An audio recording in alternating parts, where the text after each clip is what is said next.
Costa's audiobook presents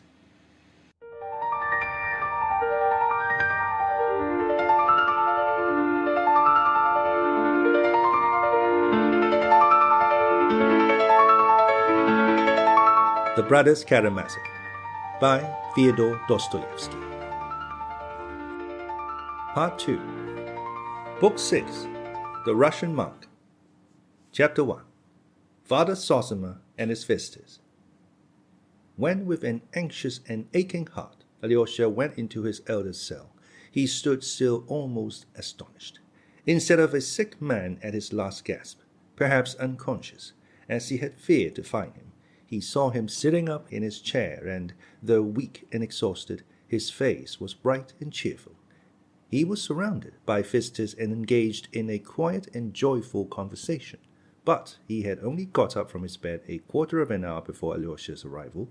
His visitors had gathered together in his cell earlier, waiting for him to wake.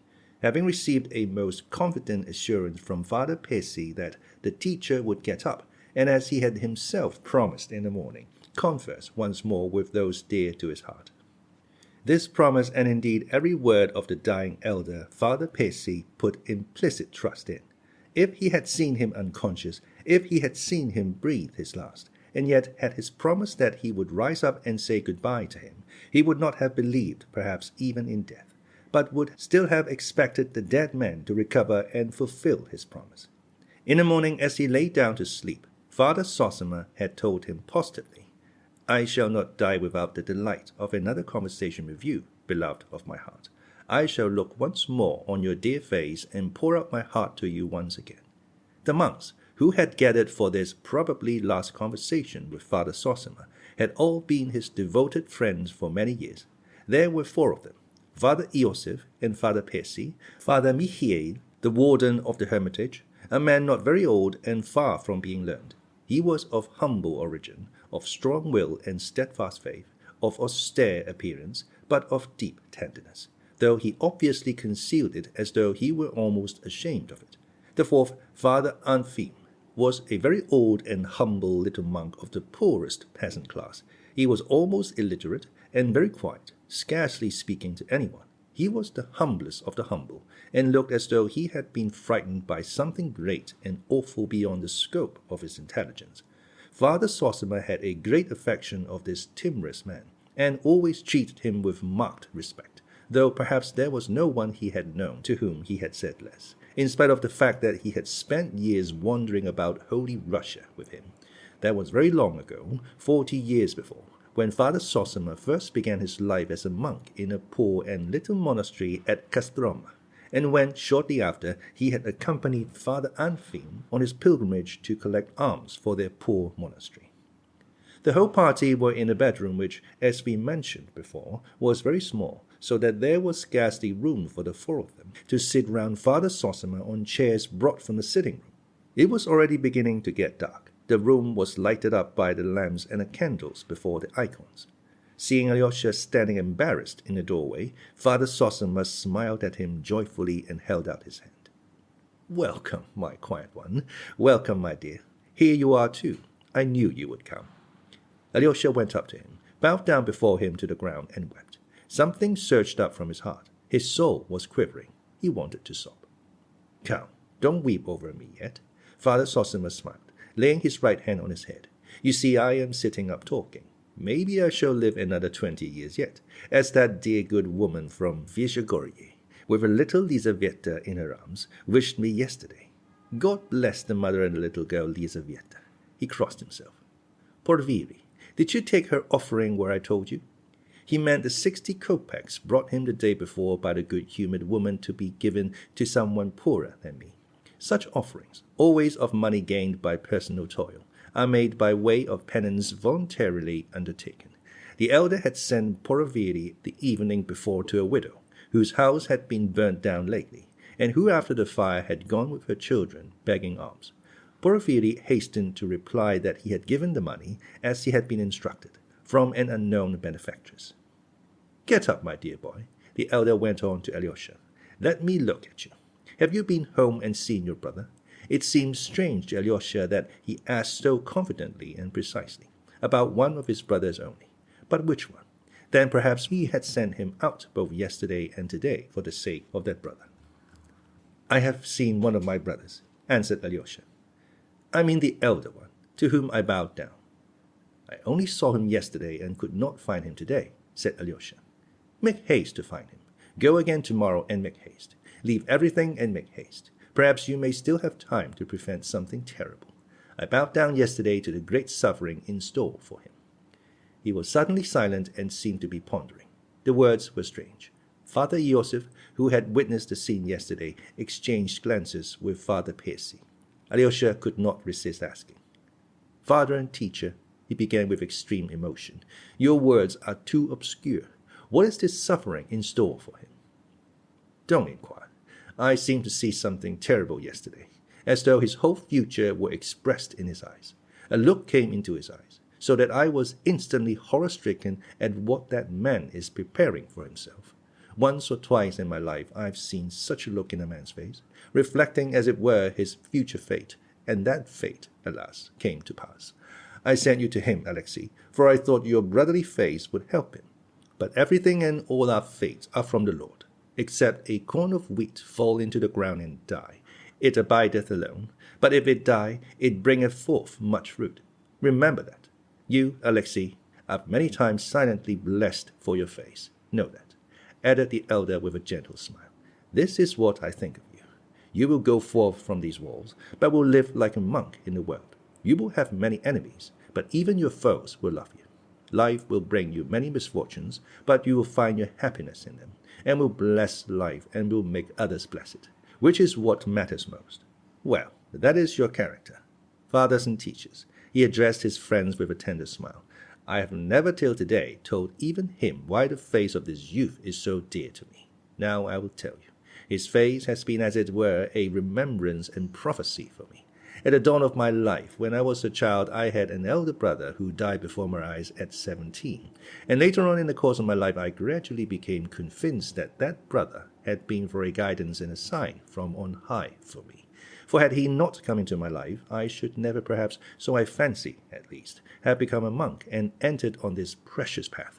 He appeared first to me in my childhood, and here at the end of my pilgrimage he seems to have come to me over again.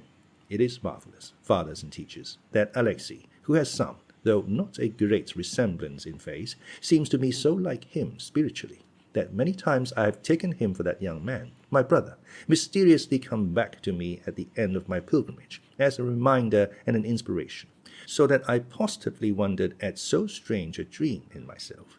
Do you hear this, Porphyry? He turned to the novice who waited on him. Many times I've seen in your face, as it were, a look of mortification that I love Alexei more than you. Now you know why that was so. But I love you too. Know that. And many times I grieved at your mortification. I should like to tell you, dear friends, of that youth, my brother, for there has been no presence in my life more precious, more significant and touching. My heart is full of tenderness, and I look at my whole life at this moment as though living through it again. Here I must observe that this last conversation of Father Zossima with the friends who visited him on the last day of his life has been partly preserved in writing. Alexei Fyodorovich Karamazov wrote it down from memory, some time after his elder's death. But whether this was only the conversation that took place then, or whether he added to it his notes of parts of former conversations with his teacher, I cannot determine. In his account, Father Zossima's talk goes on without interruption, as though he told his life to his friends in the form of a story, though there is no doubt, from other accounts of it, that the conversation that evening was general. Though the guests did not interrupt Father Zossima much, yet they too talked, perhaps even told something themselves. Besides, Father Zossima could not have carried on an uninterrupted narrative, for he was sometimes gasping for breath. His voice failed him, and he even lay down to rest on his bed, though he did not fall asleep and his visitors did not leave their seats. Once or twice the conversation was interrupted by Father Percy's reading the Gospel. It is worthy of note, too, that no one of them supposed that he would die that night, for on that evening of his life, after his deep sleep in the day, he seemed suddenly to have found new strength, which kept him up through this long conversation. It was like a last effort of love, which gave him marvelous energy, only for a little time, however, for his life was cut short immediately. But of that later. I will only add now that I have preferred to confine myself to the account given by Alexey Fyodorovich Karamazov. It will be shorter and not so fatiguing, though, of course, as I must repeat, Alyosha took a great deal from previous conversations and added them to it. Notes of the life of the deceased priest and monk, the elder Zosima, taken from his own words by Alexey Fyodorovich Karamazov. Biographical notes. Beloved fathers and teachers, I was born in a distant province in the north, in the town of V. My father was a gentleman by birth, but of no great consequence or position. He died when I was only 2 years old, and I don't remember him at all. He left my mother a small house built of wood, and a fortune, not large, but sufficient to keep her and her children in comfort. There were 2 of us, my elder brother Marco and I. He was 8 years older than I was, of hasty, irritable temperament, but kind-hearted and never ironical. He was remarkably silent, especially at home with me, his mother and the servants. He did well at school, but did not get on with his schoolfellows, though he never quarreled, at least so my mother has told me. 6 months before his death, when he was 17, he made friends with a political exile who had been banished from Moscow to our town for free-thinking, and led a solitary existence there. He was a good scholar who had gained distinction in philosophy in the university. Something made him take a fancy to Marco, and he used to ask him to see him. The young man would spend whole evenings with him during that winter, till the exile was summoned to Petersburg to take up his post again at his own request, as he had powerful friends. It was the beginning of Lent, and Marco would not fast. He was rude and laughed at it. That's all silly twaddle, and there is no God, he said, horrifying my mother, the servants, and me too. For though I was only 9, I too was aghast at hearing such words. We had 4 servants, or serfs. I remember my mother selling one of the 4, the cook Afimya, who was lame and elderly, for 60 paper rubles, and hiring a free servant to take her place. In the 6th week in Lent, my brother, who was never strong and had a tendency to consumption, was taken ill. He was tall but thin and delicate-looking, and of very pleasant countenance. I suppose he caught cold. Anyway, the doctor, who came, soon whispered to my mother that it was galloping consumption, that he would not live through the spring. My mother began weeping, and, careful not to alarm my brother, she entreated him to go to church, to confess and take the sacrament, as he was still able to move about. This made him angry, and he said something profane about the church. He grew thoughtful, however. He guessed at once that he was seriously ill, and that was why his mother was begging him to confess and take the sacrament. He had been aware, indeed, for a long time past, that he was far from well, and had the year before coolly observed at dinner to our mother and me, "My life won't be long among you. I may not live another year," which seemed now like a prophecy. 3 days passed, and Holy Week had come, and on Tuesday morning my brother began going to church. "I'm doing this simply for your sake, mother, to please and comfort you," he said. My mother wept with joy and grief. His end must be near, she thought, if there's such a change in him. But he was not able to go to church long. He took to his bed, so he had to confess and take the sacrament at home. It was a late Easter, and the days were bright, fine, and full of fragrance. I remember he used to cough all night and sleep badly, but in the morning he dressed and tried to sit up in an armchair. That's how I remember him sitting, sweet and gentle, smiling, his face bright and joyous, in spite of his illness. A marvelous change passed over him. His spirit seemed transformed. The old nurse would come in and say, "Let me light the lamp before the holy image, my dear." And once he would not have allowed it and would have blown it out. Light it, dear. I was a wretch to have prevented you doing it. You are praying when you light the lamp, and I am praying when I rejoice seeing you. So we are praying to the same God. Those words seemed strange to us. The mother would go to her room and weep, but when she went in to him, she wiped her eyes and looked cheerful. "Mother, don't weep, darling," he would say. "I've longed to live yet, longed to rejoice with you, and life is glad and joyful." "Ah, dear boy, how can you talk of joy when you lie feverish at night, coughing as though you would tear yourself to pieces?" "Don't cry, mother," he would answer. "Life is paradise, and we are all in paradise, but we won't see it. If we would, we should have heaven on earth the next day." Everyone wondered at his words. He spoke so strangely and positively. We were all touched and wept. Friends came to see us. "Dear ones," he would say to them, "what have I done that you should love me so? How can you love anyone like me? And how was it I did not know? I did not appreciate before. When the servants came in to him, he would say continually, "Dear kind people, why are you doing so much for me? Do I deserve to be waited on? If it were God's will for me to live, I would wait on you, for all men should wait on one another." Mother shook her head as she listened. "My darling, it's your illness makes you talk like that." "Mother, darling," he would say, "there must be servants and masters. But if so, I will be the servant of my servants, the same as they are to me. And another thing, Mother, every one of us has sinned against all men, and I more than any." Mother positively smiled at that, smiled through her tears. "Why, how could you have sinned against all men, more than all? Robbers and murderers have done that, but what sin have you committed yet, that you hold yourself more guilty than all?" "Mother, little heart of mine," he said, "little heart of mine, my joy, believe me.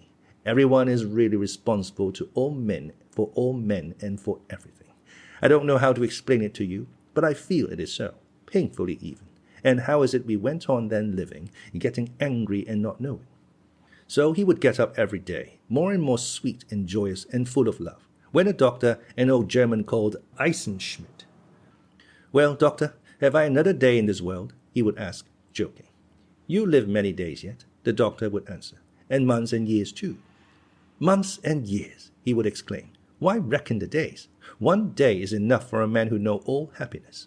My dear ones, why do we quarrel? Try to outshine each other and keep grudges against each other. Let's go straight into the garden, walk and play there, love, appreciate, and kiss each other, and glorify life." "Your son cannot last long," the doctor told my mother, as she accompanied him to the door. "The disease is affecting his brain." The windows of his room looked out into the garden, and our garden was a shady one, with old trees in it which were coming into bud. The first birds of spring were flitting in the branches, chirruping and singing at the windows.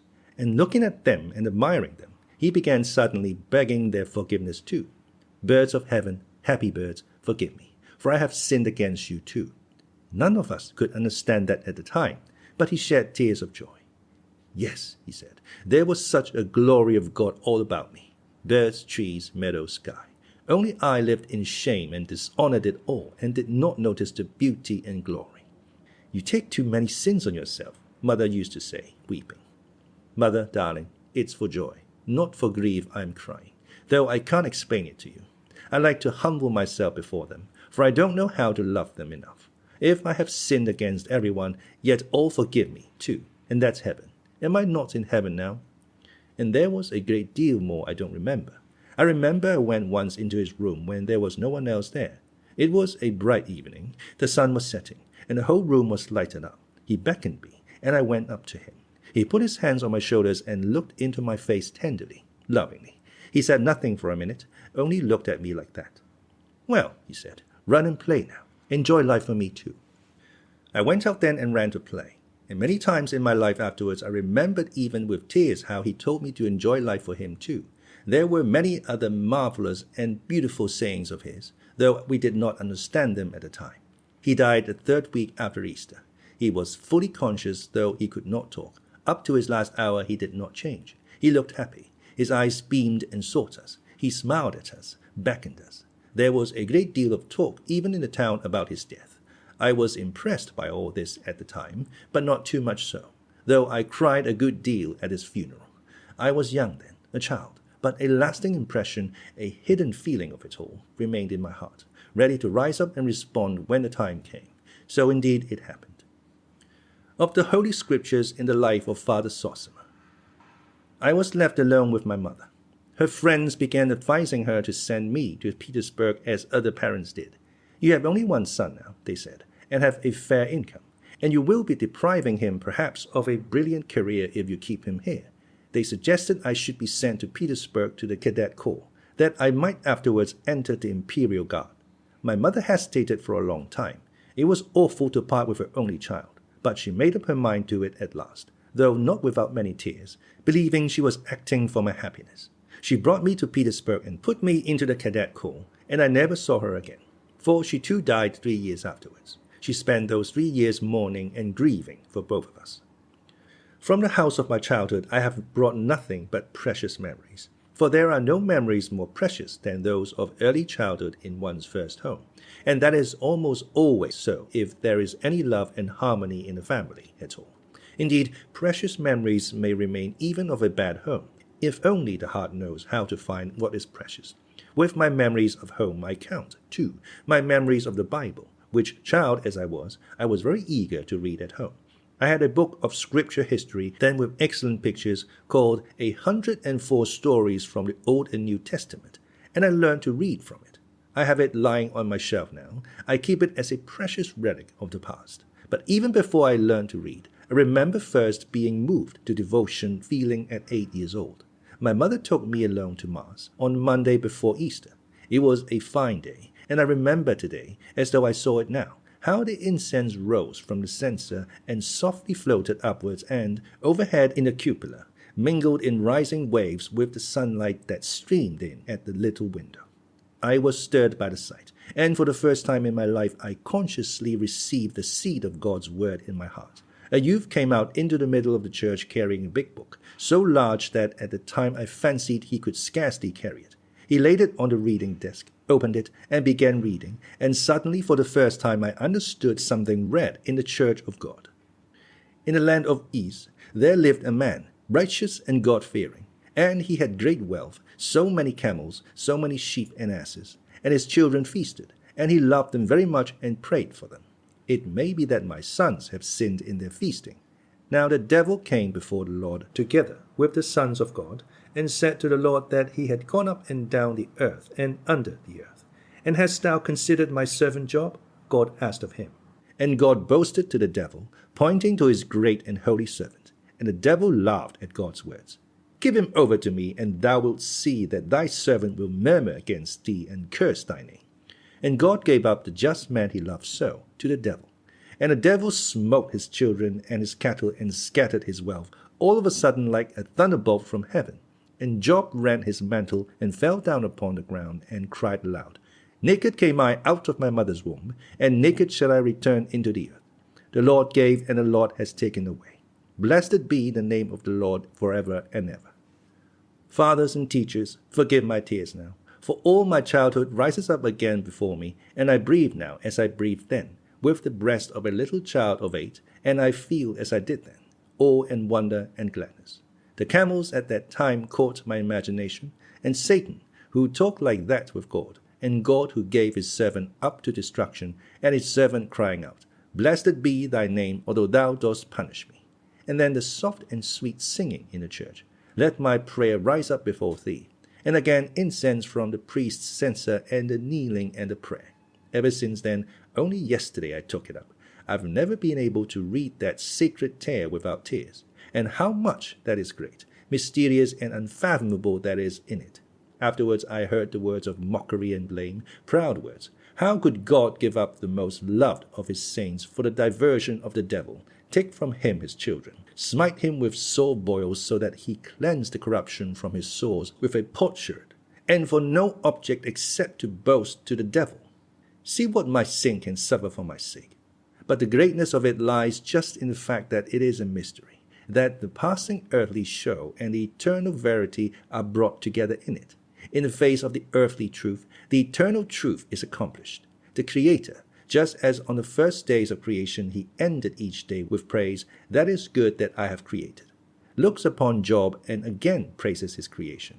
And Job, praising the Lord, serves not only him but all his creation for generations and generations, and forever and ever, since for that he was ordained. Good heavens, what a book it is, and what lessons there are in it.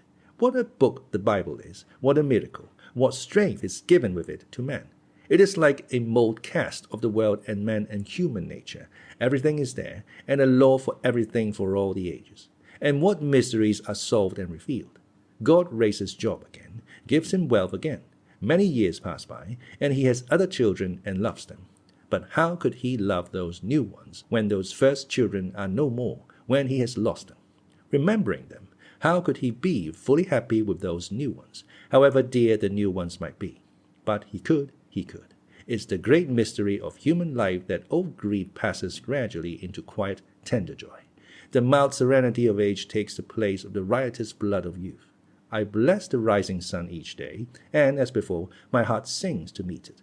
But now I love even more its setting, its long slanting rays and the soft, tender, gentle memories that come with them, the dear images of the whole of my long, happy life, and overall the divine truth, softening, reconciling, forgiving.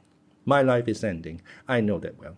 But every day that is left me, I feel how my earthly life is in touch with a new, infinite, unknown, that approaching life, the nearness of which sets my soul quivering with rapture, my mind glowing, and my heart weeping with joy. Friends and teachers, I have heard more than once, and of late one may hear it more often, that the priests, and above all the village priests, are complaining on all sides of their miserable income and their humiliating lot. They plainly state, even in print, I've read it myself, that they are unable to teach the scriptures to the people because of the smallness of their means. And if Lutherans and heretics come and let the flock astray, they let them lead them astray because they have so little to live upon. May the Lord increase the sustenance that is so precious to them, for their complaint is just too. But of a truth I say, even if anyone is to blame in the matter, half the fault is ours. For he may be short of time, he may say truly that he is overwhelmed all the while with work and services, but still it's not all the time. Even he has an hour a week to remember God, and he does not work the whole year round. Let him get around him once a week, some hour in the evening, if only the children at first. The fathers will hear of it, and they too will begin to come. There's no need to build halls for this. Let him take them into his own cottage. They won't spoil his cottage. They would only be there 1 hour. Let him open that book and begin reading it without grand words or superciliousness, without condescension to them, but gently and kindly, being glad that he is reading to them and that they are listening with attention, loving the words himself, only stopping from time to time to explain words that are not understood by the peasants. Don't be anxious. They will understand everything. The orthodox heart will understand all. Let him read them about Abraham and Sarah, about Isaac and Rebekah, of how Jacob went to Laban and wrestled with the Lord in his dream and said, "This place is holy." And he will impress the devout mind of the peasant. Let him read, especially to the children, how the brothers sold Joseph, the tender boy, the dreamer and prophet, into bondage, and told their father that a wild beast had devoured him, and showed him his blood-stained clothes.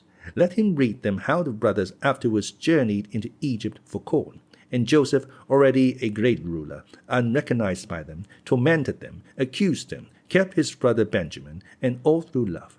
I love you, and loving you I torment you.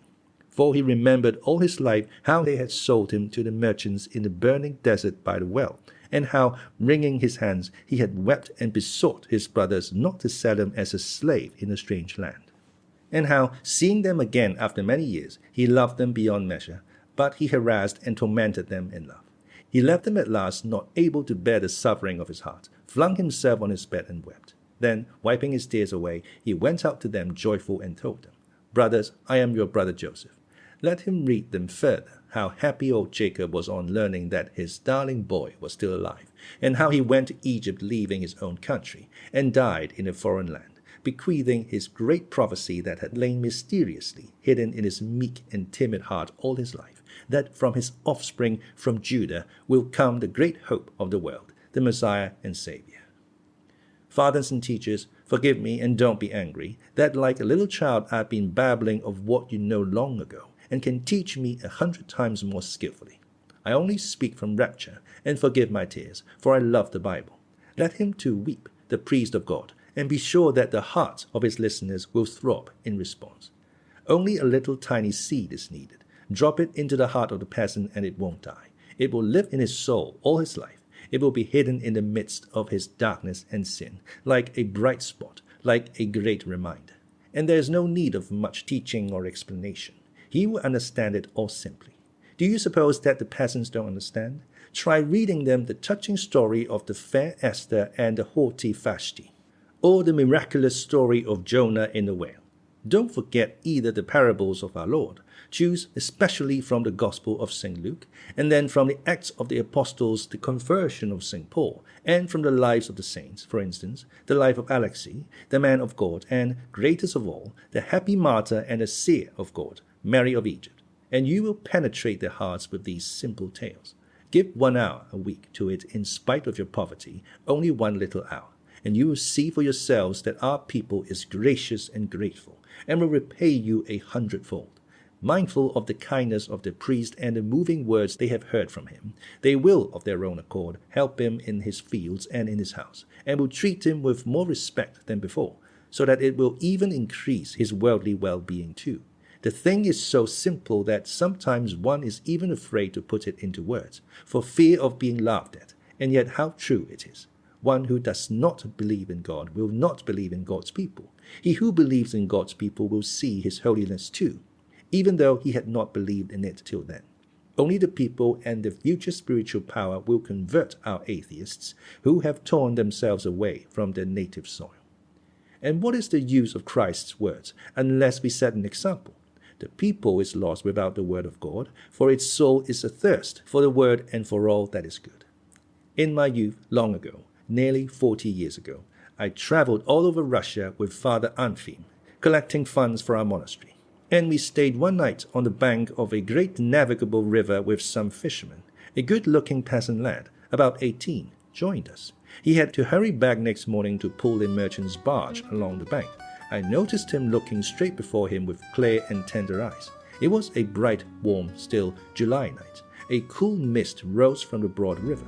We could hear the plash of a fish. The birds were still. All was hushed and beautiful, everything praying to God. Only we two were not sleeping, the lad and I, and we talked of the beauty of this world of God and of the great mystery of it. Every blade of grass, every insect, ant, and golden bee, all so marvelously know their path. Though they have not intelligence, they bear witness to the mystery of God and continually accomplish it themselves. I saw the dear lad's heart was moved. He told me that he loved the forest and the forest birds. He was a bird catcher, knew the note of each of them, could call each bird. I know nothing better than to be in the forest, said he, though all things are good. Truly, I answered him, all things are good and fair, because all is truth. Look, said I, at the horse, the great beast that is so near to men, or the lowly, pensive ox, which feeds him and works for him. Look at their faces, what meekness, what devotion to men, who often beats them mercilessly. What gentleness, what confidence, and what beauty. It's touching to know that there's no sin in them, for all except men, is sinless, and Christ has been with them before us. Why? Asked the boy. Is Christ with them too? It cannot but be so, said I, since the word is for all creation and all creatures, every leaf is striving to the word, singing glory to God, weeping to Christ, unconsciously accomplishing this by the mystery of their sinless life. Yonder, said I, in the forest wanders the dreadful bear, fierce and menacing, and yet innocent in it. And I told him how once a bear came to a great saint who had taken refuge in a tiny cell in the wood, and the great saint pitied him, went up to him without fear, and gave him a piece of bread. Go along, said he, Christ be with you. And the savage beast walked away meekly and obediently, doing no harm. And the lad was delighted that the bear had walked away without hurting the saint, and that Christ was with him too. Ah, said he, how good that is! How good and beautiful is all God's work! He sat musing softly and sweetly. I saw he understood, and he slept beside me a light and sinless sleep. May God bless youth. And I prayed for him as I went to sleep. Lord, send peace and light to thy people.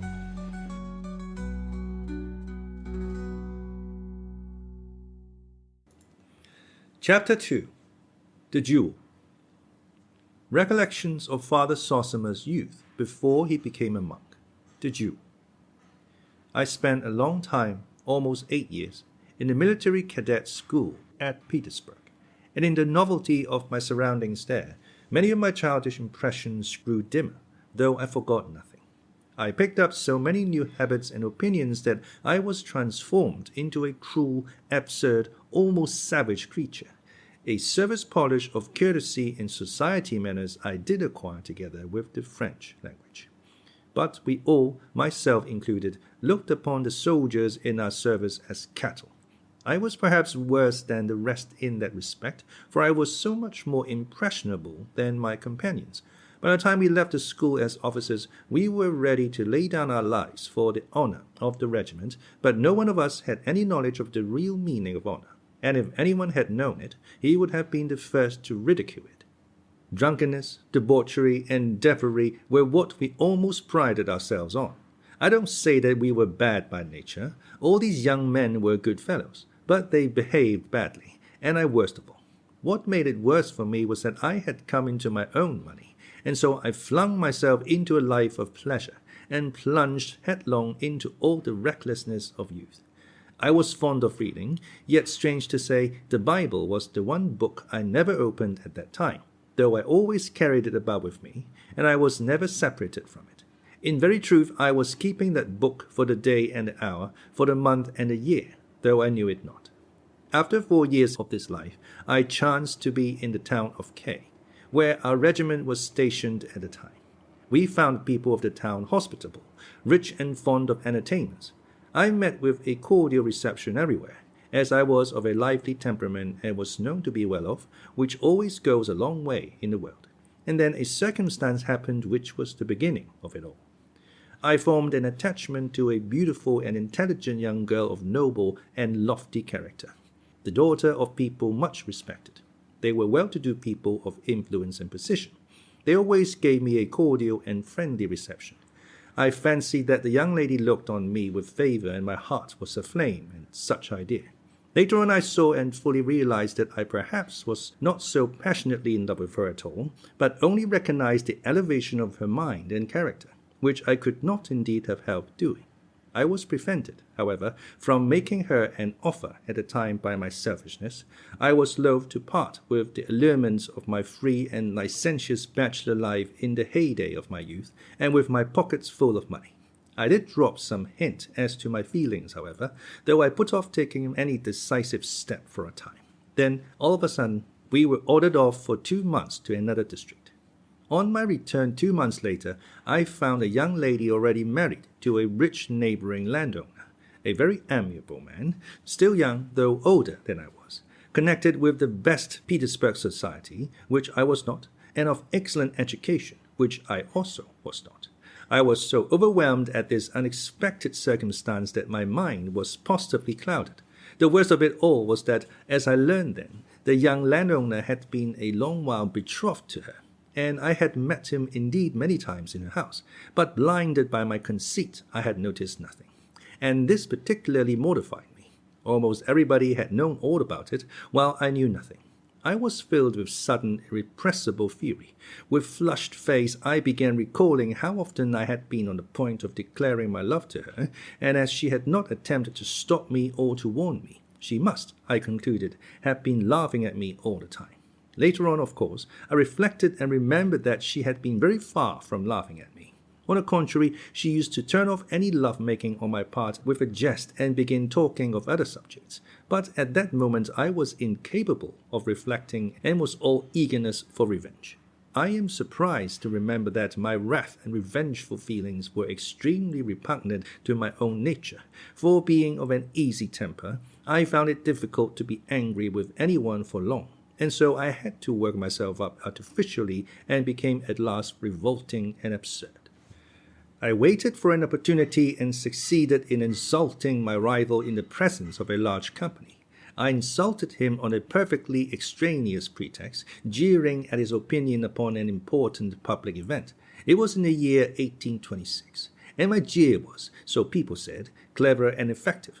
Then I forced him to ask for an explanation, and behaved so rudely that he accepted my challenge in spite of the vast inequality between us, as I was younger, a person of no consequence, and of inferior rank. I learned afterwards for a fact that it was from a jealous feeling on his side also that my challenge was accepted. He had been rather jealous of me on his wife's account before their marriage. He fancied now that if he submitted to be insulted by me and refused to accept my challenge, and if she heard of it, she might begin to despise him and waver in her love for him. I soon found a second in a comrade, an ensign of our regiment. In those days, though, duels were severely punished, yet dueling was a kind of fashion among the officers. So strong and deeply rooted will a brutal prejudice sometimes be. It was the end of June, and our meeting was to take place at 7 o'clock the next day on the outskirts of the town, and then something happened that in very truth was the turning point of my life. In the evening, returning home in a savage and brutal humor, I flew into a rage with my orderly Afanasy, and gave him 2 blows in the face with all my might, so that it was covered with blood. He had not long been in my service, and I had struck him before, but never with such ferocious cruelty. And, believe me, though it's 40 years ago, I recalled it now with shame and pain. I went to bed and slept for about 3 hours. When I waked up, the day was breaking. I got up. I did not want to sleep any more. I went to the window, opened it. It looked out upon the garden. I saw the sun rising. It was warm and beautiful. The birds were singing. What's the meaning of it? I thought. I feel in my heart as it were something vile and shameful. Is it because I'm going to shed blood? No, I thought. I feel it's not that. Can it be that I'm afraid of death, afraid of being killed? No, that's not it. That's not it at all. And all at once I knew what it was. It was because I had beaten Afanasy the evening before. It all rose before my mind. It all was, as it were, repeated over again. He stood before me, and I was beating him straight on the face, and he was holding his arms stiffly down, his head erect, his eyes fixed upon me as though on parade. He staggered at every blow and did not even dare to raise his hands to protect himself. That is what a man has been brought to, and that was a man beating a fellow creature. What a crime! It was as though a sharp dagger had pierced me right through. I stood as if I were struck dumb, while the sun was shining, the leaves were rejoicing, and the birds were trilling the praise of God. I hid my face in my hands, fell on my bed, and broke into a storm of tears. And then I remembered my brother Marco and what he said on his deathbed to his servants. My dear ones, why do you wait on me? Why do you love me? Am I worth your waiting on me? Yes, am I worth it? Flashed through my mind. After all, what am I worth? That another man, a fellow creature, made in the likeness and image of God, should serve me. For the first time in my life, this question forced itself upon me. He had said, "Mother, my little heart, in truth we are each responsible to all for all. It's only that men don't know this. If they knew it, the world would be a paradise at once." God, can that too be false? I thought as I wept. In truth, perhaps, I am more than all others responsible for all, a greater sinner than all men in the world. And all at once the whole truth in its full light appeared to me. What was I going to do? I was going to kill the good, clever nobleman who had done me no wrong, and by depriving his wife of happiness for the rest of her life, I should be torturing and killing her too. I lay thus in my bed with my face in the pillow, heedless how the time was passing. Suddenly my second, the ensign, came in with the pistols to fetch me. "Ah," said he, "it's a good thing you are up already. It's time we were off. Come along." I did not know what to do and hurried to and fro undecided. We went out to the carriage, however. "Wait here a minute," I said to him. "I'll be back directly. I have forgotten my purse." And I ran back alone to Afanasy's little room. "Afanasy," I said, "I gave you 2 blows on the face yesterday. Forgive me," I said. He started as though he were frightened and looked at me, and I saw that it was not enough, and on the spot, in my full officer's uniform, I dropped at his feet and bowed my head to the ground. "Forgive me," I said. Then he was completely aghast. "Your Honor, sir, what are you doing? Am I worth it?" And he burst out crying as I had done before, hid his face in his hands, turned to the window, and shook all over with his sobs. I flew out to my comrade and jumped into the carriage. "Ready," I cried. "Have you ever seen a conqueror?" I asked him. "Here's one before you." I was in ecstasy, laughing and talking all the way. I don't remember what about. He looked at me. "Well, brother, you are a plucky fellow. You keep up the honor of the uniform, I can see." So we reached the place and found them there, waiting us. We were placed 12 paces apart. He had the first shot. I stood gaily, looking him full in the face. I did not twitch an eyelash. I looked lovingly at him, for I knew what I would do. His shot just grazed my cheek and ear. "Thank God," I cried. "No man has been killed." And I seized my pistol, turned back and flung it far away into the wood. "That's the place for you," I cried. I turned to my adversary. "Forgive me, young fool that I am, sir," I said, "for my unprovoked insult to you and for forcing you to fire at me. I am 10 times worse than you and more, maybe. Tell that to the person whom you hold dearest in the world." I had no sooner said this than they all 3 shouted at me. "Upon my word," cried my adversary, annoyed, "if you did not want to fight, why did you let me alone?" "Yesterday I was a fool. Today I know better," I answered him gaily. "As to yesterday, I believe you. But as for today, it is difficult to agree with your opinion," said he. Bravo, I cried, clapping my hands. I agree with you there too. I have deserved it. Will you shoot, sir, or not? No, I won't, I said. If you like, fire at me again, but it would be better for you not to fire. The seconds, especially mine, were shouting too. Can you disgrace the regiment like this, facing your antagonist and begging his forgiveness? If I had only known this. I stood facing them all, not laughing now. Gentlemen, I said, is it really so wonderful in these days to find a man who can repent of his stupidity and publicly confess his wrongdoing? But not in a duel, cried my second again. That's what's so strange, I said, for I ought to have owned my vote as soon as I got here, before he had fired a shot, before leading him into a great and deadly sin. But we have made our lives so grotesque that to act in that way would have been almost impossible. For only after I had faced his shot at a distance of 12 paces could my words have any significance for him. And if I had spoken before, he would have said, "He's a coward. The sight of the pistol has frightened him. No use to listen to him." Gentlemen, I cried suddenly, speaking straight from my heart, look around you at the gifts of God. The clear sky, the pure air, the tender grass, the birds. Nature is beautiful and sinless. And we, only we, are sinful and foolish. And we don't understand that life is heaven. For we have only to understand that, and it will at once be fulfilled in all its beauty. We shall embrace each other and weep. I would have said more, but I could not. My voice broke with the sweetness and youthful gladness of it, and there was such bliss in my heart as I had never known before in my life. All this as rational and edifying, said my antagonist, and in any case you are an original person. You may laugh, I said to him, laughing too, but afterwards you will approve of me. Oh, I am ready to approve of you now, said he. Will you shake hands, for I believe you are genuinely sincere. No, I said, not now. Later on, when I have grown worthier and deserve your esteem, then shake hands and you will do well. We went home, my second upbraiding me all the way, while I kissed him. All my comrades heard of the affair at once and gathered together to pass judgment on me the same day. He has disgraced the uniform, they said. Let him resign his commission. Some stood up for me. He faced a shot, they said. Yes, but he was afraid of his other shot and begged for forgiveness. If he had been afraid of being shot, he would have shot his own pistol first before asking forgiveness, while he flung it loaded into the forest. No, there's something else in this, something original. I enjoyed listening and looking at them. My dear friends and comrades, said I, don't worry about my resigning my commission, for I have done so already. I have sent in my papers this morning, and as soon as I get my discharge, I shall go into the monastery. It's with that object I am leaving the regiment. When I had said this, every one of them burst out laughing. You should have told us of that first. That explains everything. We can't judge a monk. They laughed and could not stop themselves, and not scornfully, but kindly and merrily. They all felt friendly to me at once, even those who had been sternest in their censure, and all the following month, before my discharge came, they could not make enough of me. Ah, you monk, they would say, and everyone said something kind to me. They began trying to dissuade me, even to pity me. What are you doing to yourself? No, they would say, he is a brave fellow. He faced fire and could have fired his own pistol too, but he had a dream the night before that he should become a monk. That's why he did it. It was the same thing with the society of the town. Till then I had been kindly received, but had not been the object of special attention, and now all came to know me at once and invited me. They laughed at me, but they loved me.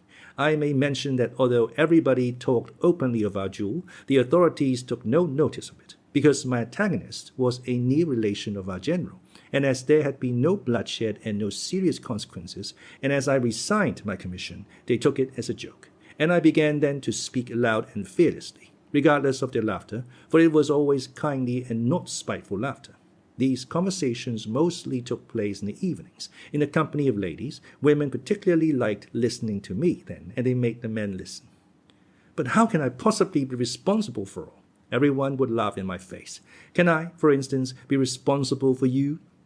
You may well not know it, I would answer, since the whole world has long been going on a different line, since we consider the various lies as truth and demand the same lies from others.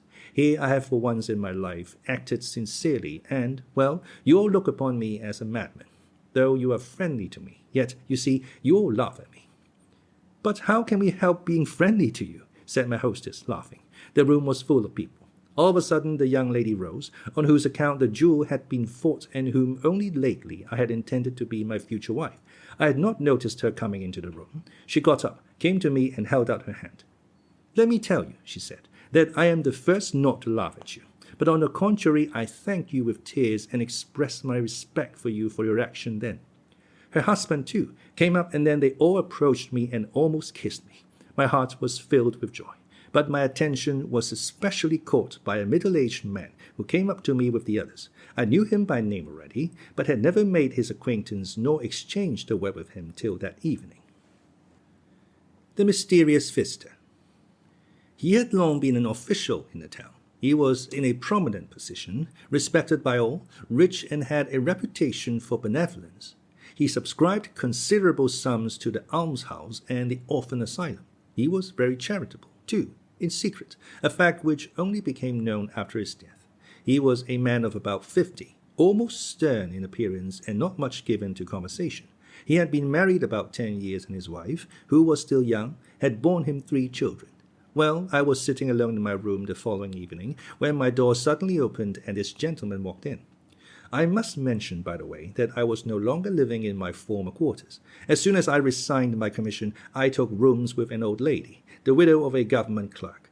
My landlady's servant waited upon me, for I had moved into her room simply because on my return from the duel I had sent a pharmacy back to the regiment, as I felt ashamed to look him in the face after my last interview with him. So prone is the man of the world to be ashamed of any righteous action.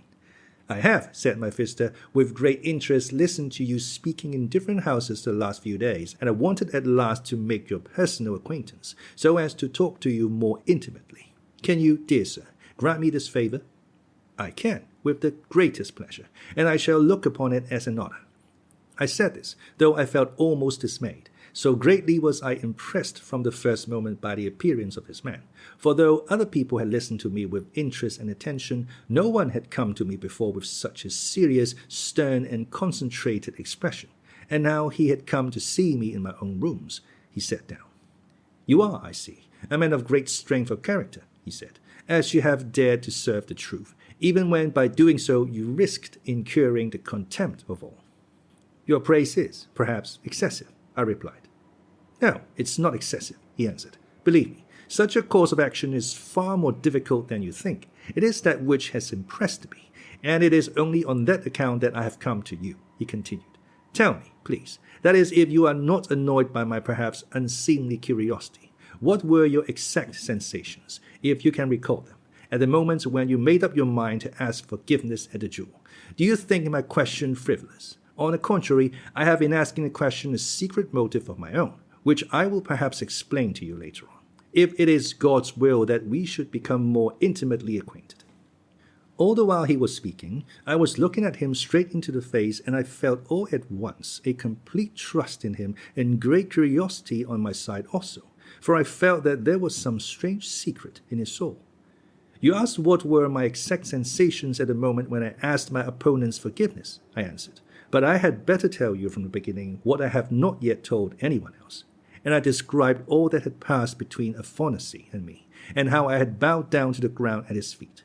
"From that you can see for yourself," I concluded, "that at the time of the duel it was easier for me, for I had made a beginning already at home, and when once I had started on that road, to go farther along it was far from being difficult, but became a source of joy and happiness."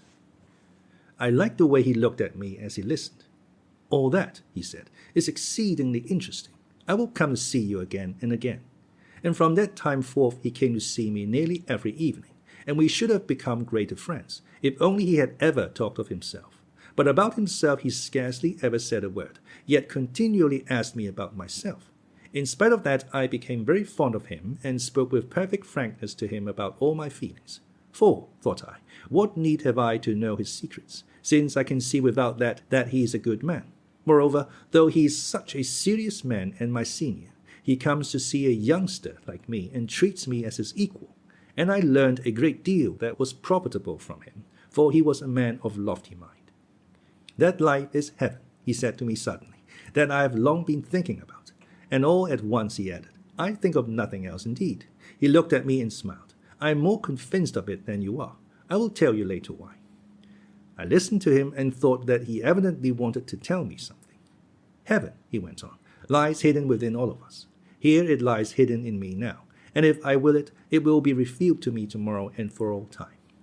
I looked at him. He was speaking with great emotion and gazing mysteriously at me, as if he were questioning me. And that we are all responsible to all for all, apart from our own sins. You were quite right in thinking that, and it is wonderful how you could comprehend it in all its significance at once. And in very truth, so soon as men understand that, the kingdom of heaven will be for them not a dream, but a living reality. And when? I cried out to him bitterly. When will that come to pass? And will it ever come to pass? Is not it simply a dream of ours? What then? You don't believe it, he said. You preach it and don't believe it yourself. Believe me, this dream, as you call it, will come to pass without doubt. It will come, but not now, for every process has its law. It's a spiritual, psychological process. To transform the world, to recreate it afresh, men must turn into another path psychologically, until you have become really, in actual fact, a brother to everyone. Brotherhood will not come to pass. No sort of scientific teaching, no kind of common interest will ever teach men to share property and privileges with equal consideration for all. Everyone will think his share too small, and they will be always envying, complaining, and attacking one another. You ask when it will come to pass. It will come to pass, but first we have to go through the period of isolation. What do you mean by isolation? I asked him.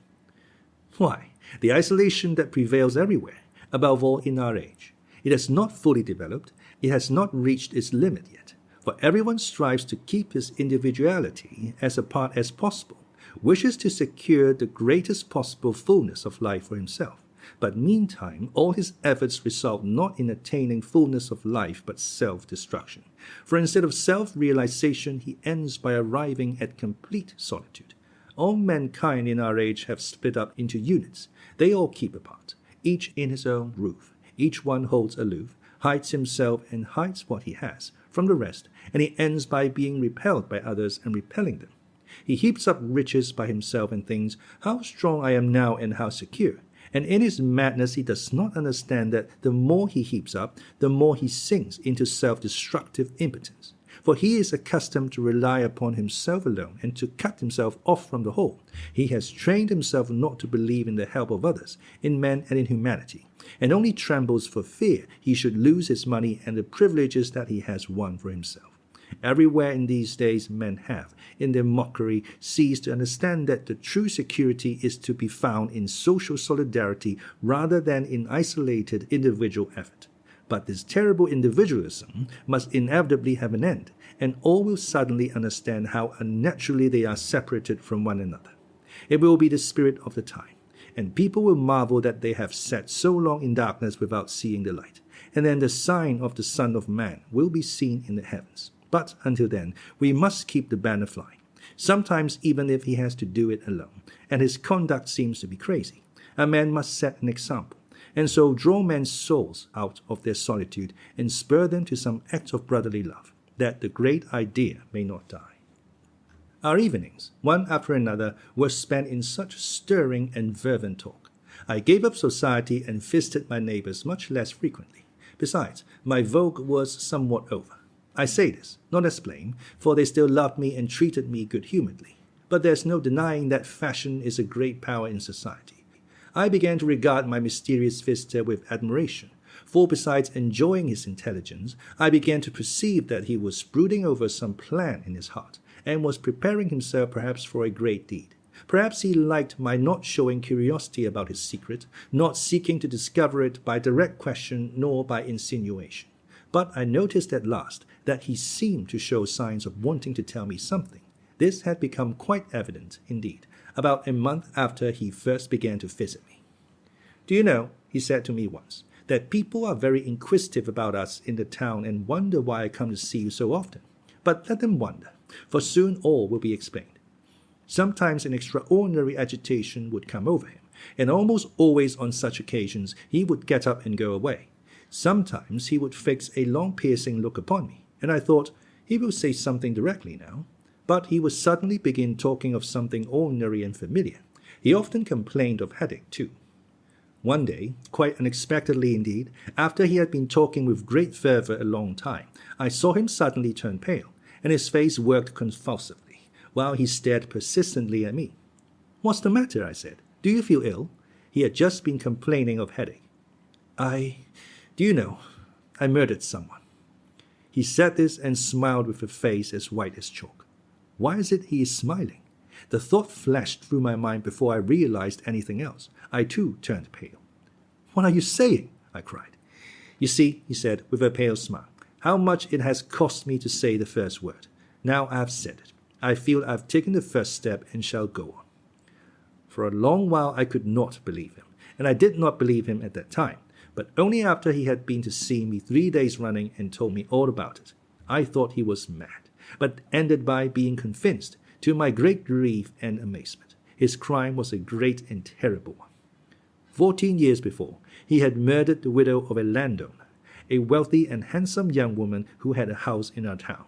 He fell passionately in love with her, declared his feeling, and tried to persuade her to marry him, but she had already given her heart to another man, an officer of noble birth and high rank in the service, who was at that time away at the front, though she was expecting him soon to return. She refused his offer and begged him not to come and see her. After he had ceased to visit her, he took advantage of his knowledge of the house to enter at night through the garden by the roof, at great risk of discovery. But, as often happens, a crime committed with extraordinary audacity is more successful than others. Entering the garret through the skylight, he went down the ladder, knowing that the door at the bottom of it was sometimes, through the negligence of the servants, left unlocked. He hoped to find it so, and so it was. He made his way in the dark to her bedroom, where a light was burning. As though on purpose, both her maids had gone off to a birthday party in the same street without asking leave. The other servants slept in the servants' quarters or in the kitchen on the ground floor. His passion flamed up in the sight of her sleep, and then vindictive, jealous anger took possession of his heart, and like a drunken man beside himself, he thrust a knife into her heart, so that she did not even cry out. Then, with devilish and criminal cunning, he contrived that suspicion should fall on the servants. He was so base as to take her purse, to open her chest with keys from under her pillow, and to take some things from it, doing it all as it might have been done by an ignorant servant, leaving valuable papers and taking only money. He took some of the larger gold things, but left smaller articles that were 10 times as valuable. He took with him, too, some things for himself as remembrances, but of that later. Having done this awful deed, he returned by the way he had come. Neither the next day, when the alarm was raised, nor at any time after his life, did anyone dream of suspecting that he was the criminal. No one indeed knew of his love for her, for he was always reserved and silent and had no friend to whom he would have opened his heart. He was looked upon simply as an acquaintance, and not a very intimate one, of the murdered woman. As for the previous fortnight, he had not even visited her. A serf of hers called Pyotr was at once suspected, and every circumstance confirmed the suspicion. The man knew. Indeed, his mistress did not conceal the fact that having to send one of her serfs as a recruit, she had decided to send him, as he had no relations and his conduct was unsatisfactory. People had heard him angrily threatening to murder her when he was drunk in a tavern. 2 days before her death, he had run away, staying no one knew where in the town. The day after the murder, he was found on the road leading out of the town, dead drunk, with a knife in his pocket, and his right hand happened to be stained with blood. He declared that his nose had been bleeding, but no one believed him. The maids confessed that they had gone to a party and that the street door had been left open till they returned, and a number of similar details came to light, throwing suspicion on the innocent servant.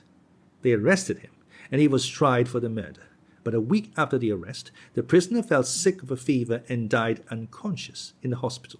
There the matter ended, and the judges and the authorities and everyone in the town remained convinced that the crime had been committed by no one but the servant who had died in the hospital. And after that the punishment began. My mysterious visitor, now my friend, told me that at first he was not in the least troubled by pangs of conscience. He was miserable a long time, but not for that reason. Only from regret that he had killed the woman he loved, that she was no more, that in killing her he had killed his love, while the fire of passion was still in his veins. But of the innocent blood he had shed, of the murder of a fellow creature, he scarcely thought. The thought that his victim might have become the wife of another man was insupportable to him, and so for a long time he was convinced in his conscience that he could not have acted otherwise. At first he was worried at the arrest of the servant, but his illness and death soon set his mind at rest, for the man's death was apparently not owing to his arrest or his fright, but a chill he had taken on the day he ran away, when he had lain all night dead drunk on the damp ground. The theft of the money and other things troubled him little, for he argued that the theft had not been committed for gain but to avert suspicion. The sum stolen was small, and he shortly afterwards subscribed the whole of it, and much more, towards the funds for maintaining an almshouse in the town. He did this on purpose to set his conscience at rest about the theft, and it's a remarkable fact that for a long time he really was at peace. He told me this himself. He entered then upon a career of great activity in the service, volunteered for a difficult and laborious duty, which occupied him 2 years, and being a man of strong will, almost forgot the past. Whenever he recalled it, he tried not to think of it at all. He became active in philanthropy too, founded and helped to maintain many institutions in the town, did a good deal in the two capitals, and in both Moscow and Petersburg was elected a member of philanthropic societies. At last, however, he began brooding over the past, and the strain of it was too much for him. Then he was attracted by a fine and intelligent girl and soon after married her, hoping that marriage would dispel his lonely depression, and that by entering on a new life and scrupulously doing his duty to his wife and children, he would escape from old memories altogether. But the very opposite of what he expected happened. He began, even in the first month of his marriage, to be continually fretted by the thought, "My wife loves me, but what if she knew?" When she first told him that she would soon bear him a child, he was troubled. "I'm giving life, but I have taken life."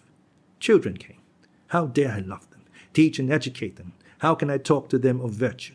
I have shed blood. They were splendid children. He longed to caress them. And I can't look at their innocent, candid faces. I'm unworthy.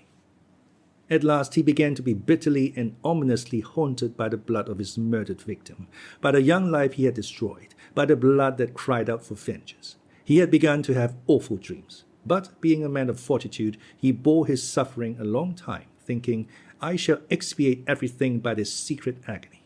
But that hope, too, was vain. The longer it went on, the more intense was his suffering. He was respected in society for his active benevolence, though everyone was overawed by his stern and gloomy character. But the more he was respected, the more intolerable it was for him.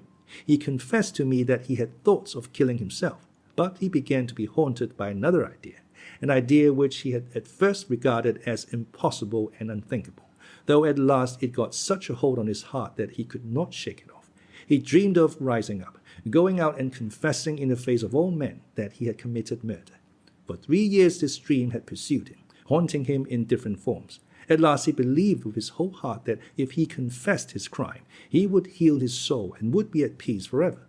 But this belief filled his heart with terror, for how could he carry it out? And then came what happened at my duel. "Looking at you, I have made up my mind."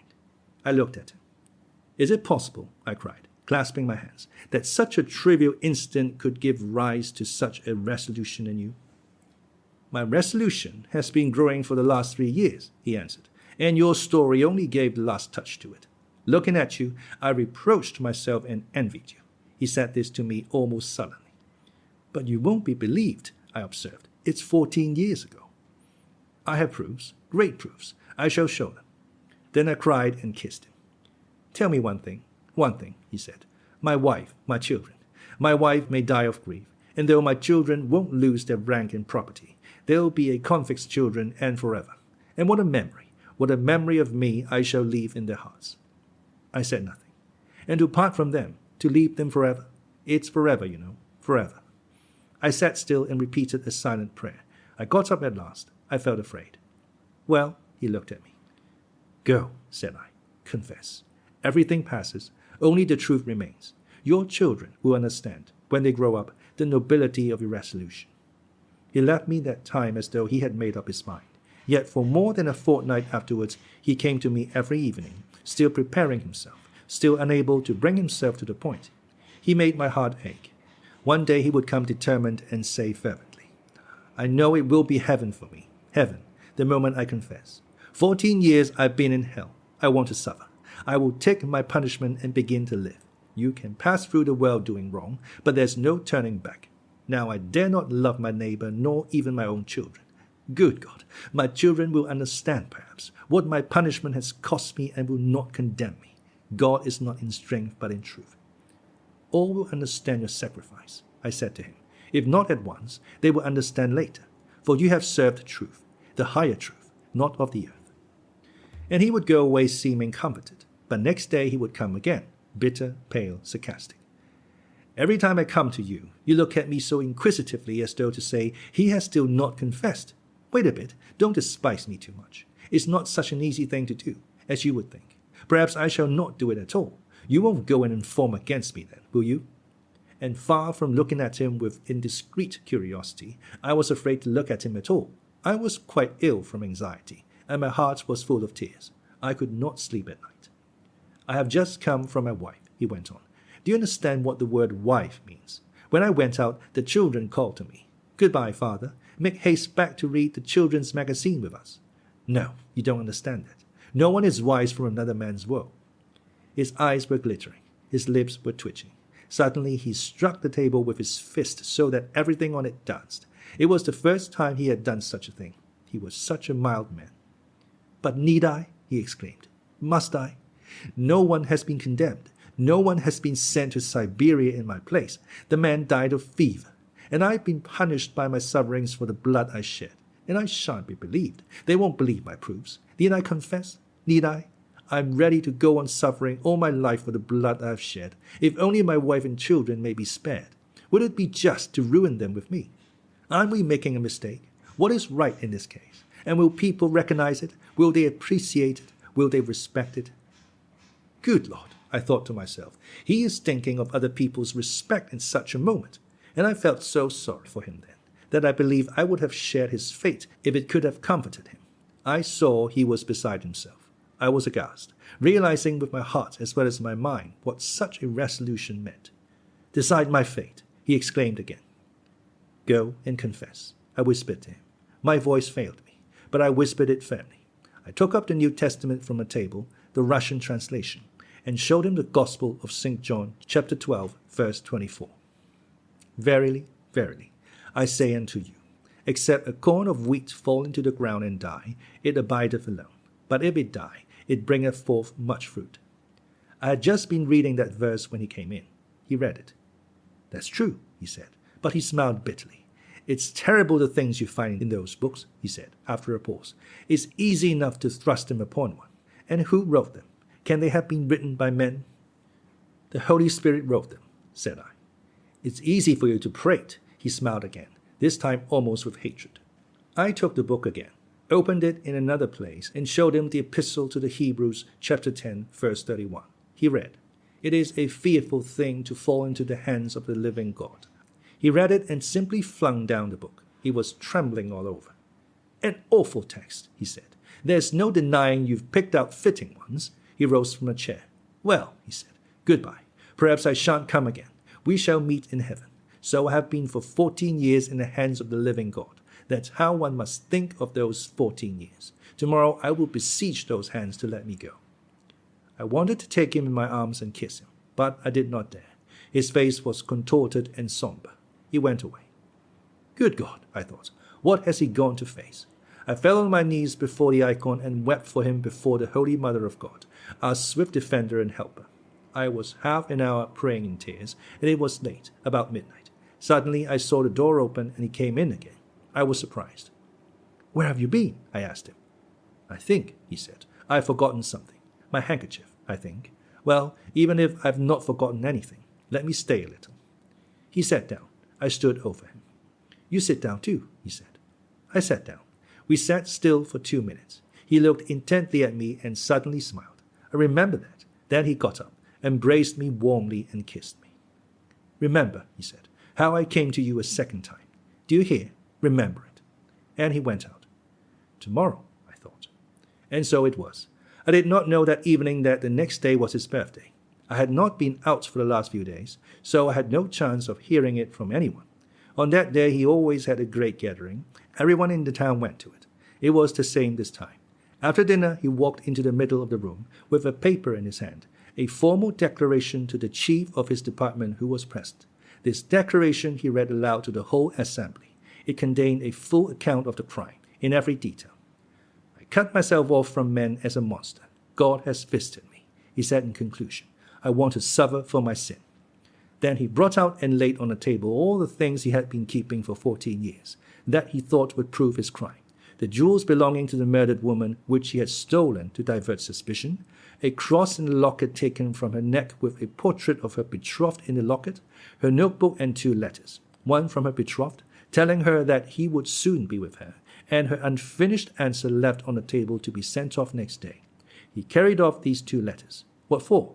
Why had he kept them for 14 years afterwards instead of destroying them as evidence against him? And this is what happened. Everyone was amazed and horrified. Everyone refused to believe it and thought that he was deranged, though all listened with intense curiosity. A few days later, it was fully decided and agreed in every house that the unhappy man was mad. The legal authorities could not refuse to take the case up, but they too dropped it. Though the trinkets and letters made them ponder, they decided that even if they did turn out to be authentic, no charge could be based on those alone. Besides, she might have given him those things as a friend, or asked him to take care of them for her.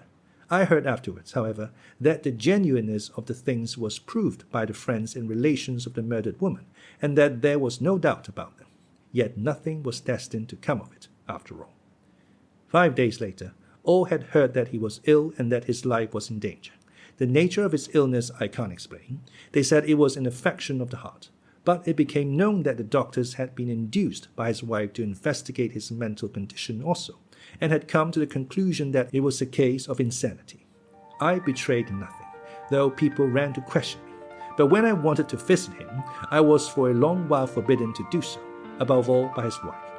"It's you who have caused his illness," she said to me.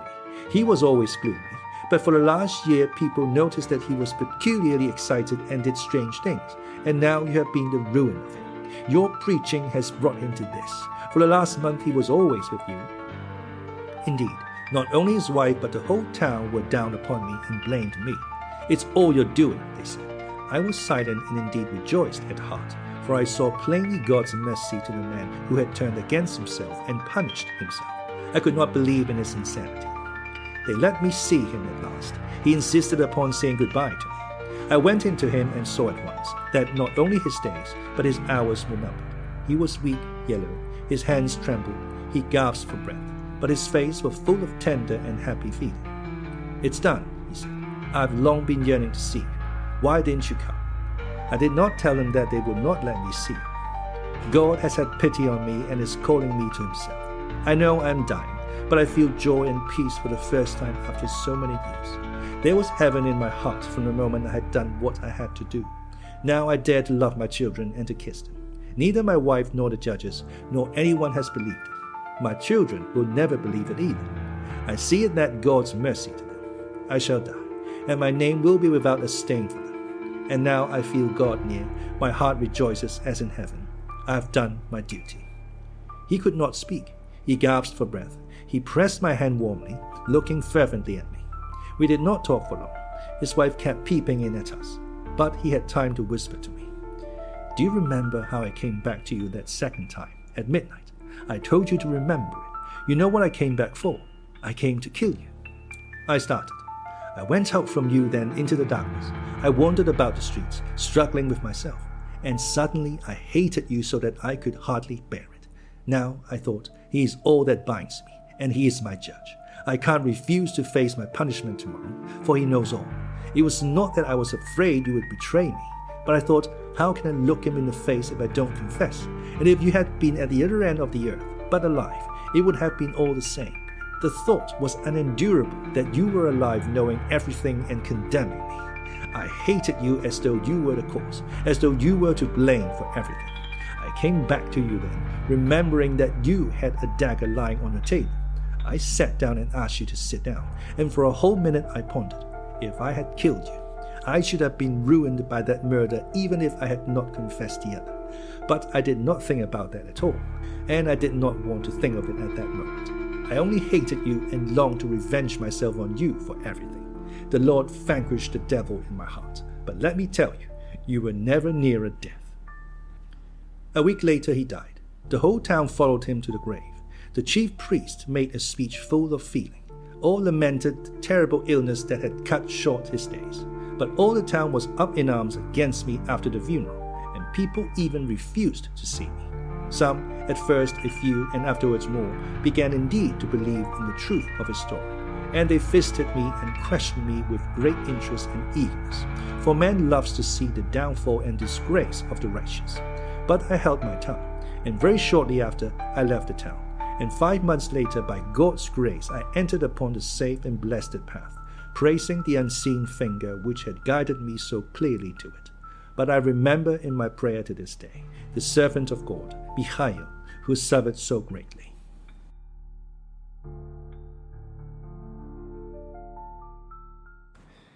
Chapter 3. Conversations and Exhortations of Father Zossima. The Russian monk and his possible significance. Fathers and teachers, what is the monk? In a cultivated world, the word is nowadays pronounced by some people with a jeer, and by others it is used as a term of abuse, and this contempt for the monk is growing. It is true, alas, it is true, that there are many sluggards, gluttons, profligates, and insolent beggars among monks. Educated people point to these. You are idlers, useless members of society. You live on the labor of others. You are shameless beggars. And yet how many meek and humble monks there are, yearning for solitude and fervent prayer and peace. These are less noticed, or passed over in silence. And how surprised men would be if I were to say that from these meek monks, who yearn for solitary prayer, the salvation of Russia will come perhaps once more. For they are in truth more ready in peace and quiet for the day and the hour, the month and the year. Meanwhile, in their solitude, they keep the image of Christ fair and undefiled, in the purity of God's truth, from the times of the fathers of old, the apostles and the martyrs. And when the time comes, they will show it to the tottering creeds of the world. That is a great thought. That star will rise out of the east. That is my view of the monk. And is it false? Is it too proud? Look at the worldly and all who set themselves up above the people of God. Has not God's image and his truth been distorted in them?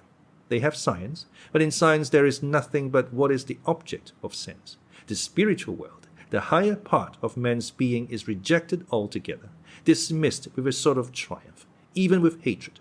The world has proclaimed the reign of freedom, especially of late. But what do we see in this freedom of theirs?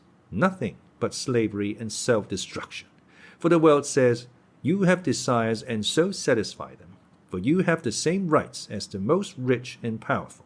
Don't be afraid of satisfying them and even multiply your desires.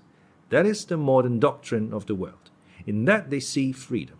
And what follows from this right of multiplication of desires? In the rich, isolation and spiritual suicide. In the poor, envy and murder. For they have been given rights, but have not been shown the means of satisfying their wants. They maintain that the world is getting more and more united, more and more bound together in brotherly community, as it overcomes distance and sets thoughts flying through the air. Alas, put no faith in such a bond of union. Interpreting freedom as the multiplication and rapid satisfaction of desires, men distort their own nature. For many senseless and foolish desires and habits and ridiculous fancies are fostered in them. They live only for mutual envy, for luxury and ostentation. To have dinners, visits, carriages, rank and slaves to wait on one is looked upon as a necessity, for which life, honor, and human feeling are sacrificed, and men even commit suicide if they are unable to satisfy it.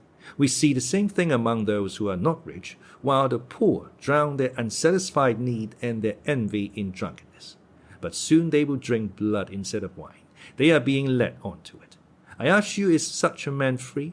I knew one champion of freedom who told me himself that when he was deprived of tobacco in prison, he was so wretched at the privation that he almost went and betrayed his cause for the sake of getting tobacco again. And such a man says, I'm fighting for the cause of humanity. How can such a one fight? What is he fit for? He is capable perhaps of some action quickly over, but he cannot hold out long. And it's no wonder that instead of gaining freedom, they have sunk into slavery. And instead of serving the cause of brotherly love and the union of humanity, have fallen, on the contrary, into dissension and isolation, as my mysterious visitor and teacher said to me in my youth. And therefore the idea of the service of humanity, of brotherly love and the solidarity of mankind, is more and more dying out in the world. And indeed this idea is sometimes treated with derision. For how can a man shake off his habits? What can become of him if he is in such bondage to the habit of satisfying the innumerable desires he has created for himself? He is isolated, and what concern has he with the rest of humanity? They have succeeded in accumulating a greater mass of objects, but the joy in the world has grown less. The monastic way is very different. Obedience, fasting, and prayer are laughed at, yet only through them lies the way to real, true freedom. I cut off my superfluous and unnecessary desires. I subdue my proud and wanton will and chastise it with obedience. And with God's help I attain freedom of spirit and with it spiritual joy. Which is most capable of conceiving a great idea and serving it? The rich man in his isolation, or the man who has freed himself from the tyranny of material things and habits? The monk is reproached for his solitude. You have secluded yourself within the walls of the monastery for your own salvation, and have forgotten the brotherly service of humanity. But we shall see which will be most zealous in the cause of brotherly love. For it is not we, but they, who are in isolation, though they don't see that.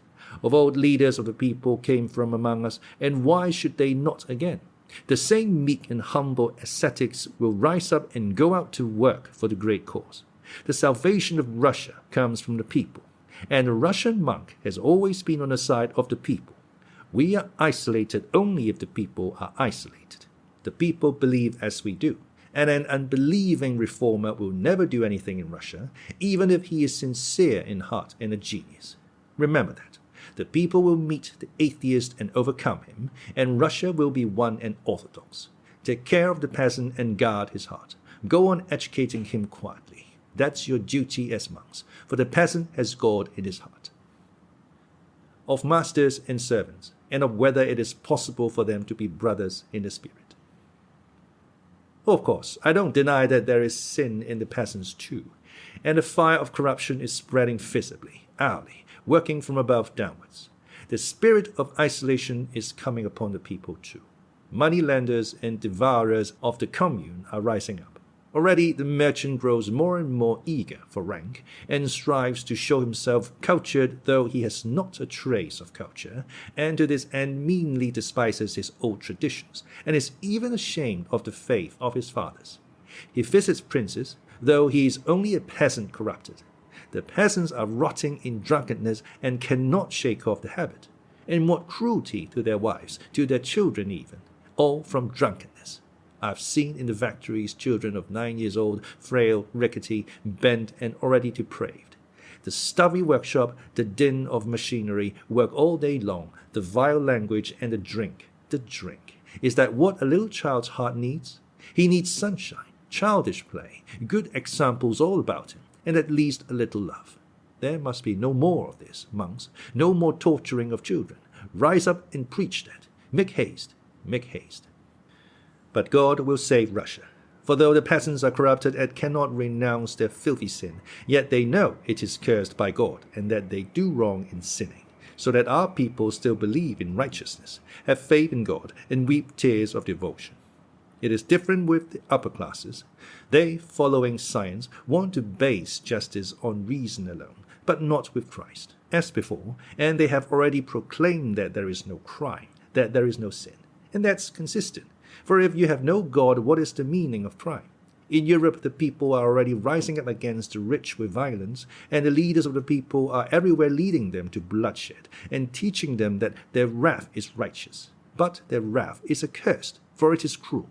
But God will save Russia as he has saved her many times. Salvation will come from the people, from their faith and their meekness. Fathers and teachers, watch over the people's faith, and this will not be a dream. I've been struck all my life in our great people by their dignity, their true and seemly dignity. I've seen it myself. I can testify to it. I've seen it and marveled at it. I have seen it in spite of the degraded sins and poverty-stricken appearance of our peasantry. They are not servile, and even after 2 centuries of serfdom they are free in manner and bearing, yet without insolence, and not revengeful and not envious. You are rich and noble. You are clever and talented. Well, be so. God bless you. I respect you, but I know that I too am a man. By the very fact that I respect you without envy, I prove my dignity as a man. In truth, if they don't say this, that is how they act. I have seen it myself. I have known it myself. And, would you believe it, the poorer our Russian peasant is, the more noticeable is that serene goodness. For the rich among them are for the most part corrupted already, and much of that is due to our carelessness and indifference. But God will save his people, for Russia is great in her humility. I dream of seeing, and seem to see clearly already, our future. It will come to pass that even the most corrupt of our rich will end by being ashamed of his riches before the poor, and the poor, seeing his humility, will understand and give way before him, will respond joyfully and kindly to his honorable shame. Believe me that it will end in that. Things are moving to that. Equality is to be found only in the spiritual dignity of man, and that will only be understood among us. If we were brothers, there would be fraternity. But before that, they will never agree about the division of wealth. We preserve the image of Christ, and it will shine forth like a precious diamond to the whole world. So may it be. So may it be. Fathers and teachers, a touching incident befell me once. In my wanderings, I met in the town of K, my old orderly Afanasy. It was 8 years since I had parted from him. He chanced to see me in the marketplace, recognized me, ran up to me, and how delighted he was. He simply pounced on me. Master dear, is it you? Is it really you I see? He took me home with him. He was no longer in the army. He was married and already had 2 little children. He and his wife earned their living as costermongers in the marketplace. His room was poor, but bright and clean. He made me sit down, set the semaphore, sent for his wife, as though my appearance were a festival for them. He brought me his children. Bless them, Father. Is it for me to bless them? I am only a humble monk. I will pray for them. And for you, Afanasy Pavlovitch, I have prayed every day since that day, for it all came from you, said I, and I explained that to him as well as I could. And what do you think? The man kept gazing at me and could not believe that I, his former master and officer, was now before him in such a guise and position. It made him shed tears. Why are you weeping? Said I. Better rejoice over me, dear friend, whom I can never forget, for my path is a glad and joyful one. He did not say much, but kept sighing and shaking his head over me tenderly. What has become of your fortune? He asked. I gave it to the monastery, I answered. We live in common. After tea I began saying goodbye, and suddenly he brought out half a rouble as an offering to the monastery, and another half a rouble I saw him thrusting hurriedly into my hand. That's for you in your wanderings. It may be of use to you, Father. I took his half rouble, bowed to him and his wife, and went out rejoicing. And on my way I thought, here we are both now, he at home and I on the road, sighing and shaking our heads, no doubt, and yet smiling joyfully in the gladness of our hearts, remembering how God brought about our meeting. I have never seen him again since then. I had been his master and he my servant. But now when we exchanged a loving kiss with softened hearts, there was a great human bond between us. I have thought a great deal about that, and now what I think is this. Is it so inconceivable that that grand and simple-hearted unity might in due time become universal among the Russian people? I believe that it will come to pass and that the time is at hand. And of servants I will add this. In old days when I was young, I was often angry with servants. The cook had served something too hot, the orderly had not brushed my clothes. But what taught me better then was a thought of my dear brothers, which I had heard from him in childhood. Am I worth it that another should serve me and be ordered about by me in his poverty and ignorance? And I wondered at that time that such simple and self-evident ideas should be so slow to occur to our minds. It is impossible that there should be no servants in the world, but act so that your servant may be free in spirit than if he were not a servant. And why cannot I be a servant to my servant and even let him see it, and that without any pride on my part or any mistrust on his? Why should not my servant be like my own kindred, so that I may take him into my family and rejoice in doing so? Even now this can be done, but it will lead to the grand unity of men in the future. when a man will not seek servants for himself, or desire to turn his fellow creatures into servants as he does now, but on the contrary, will long with his whole heart to be the servant of all, as the gospel teaches. And can it be a dream that in the end man will find his joy only in deeds of light and mercy, and not in cruel pleasures as now, in gluttony, fornication, ostentation, boasting, and envious rivalry of one with the other? I firmly believe that it is not, and that the time is at hand. People laugh and ask, when will that time come, and does it look like coming? I believe that with Christ's help we shall accomplish this great thing. And how many ideas there have been on earth in the history of men which were unthinkable 10 years before they appeared. Yet when their destined hour had come, they came forth and spread over the whole earth. So it will be with us, and our people will shine forth in the world, and all men will say, the stone which the builders rejected has become the cornerstone of the building. And we may ask the scornful themselves, if our hope is a dream, when will you build up your edifice and order things justly by your intellect alone, without Christ? If they declare that it is they who are advancing towards unity, only the most simple-hearted among them believe it, so that one may possibly marvel at such simplicity. Of a truth, they have more fantastic dreams than we. They aim at justice, but, denying Christ, they will end by flooding the earth with blood. For blood cries out for blood, and he that taketh up the sword shall perish by the sword. And if it were not for Christ's covenant, they would slaughter one another down to the last 2 men on earth.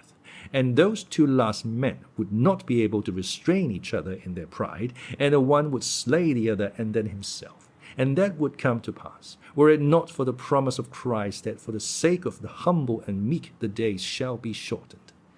While I was still wearing an officer's uniform after my duel, I talked about servants in general society, and I remember everyone was amazed at me.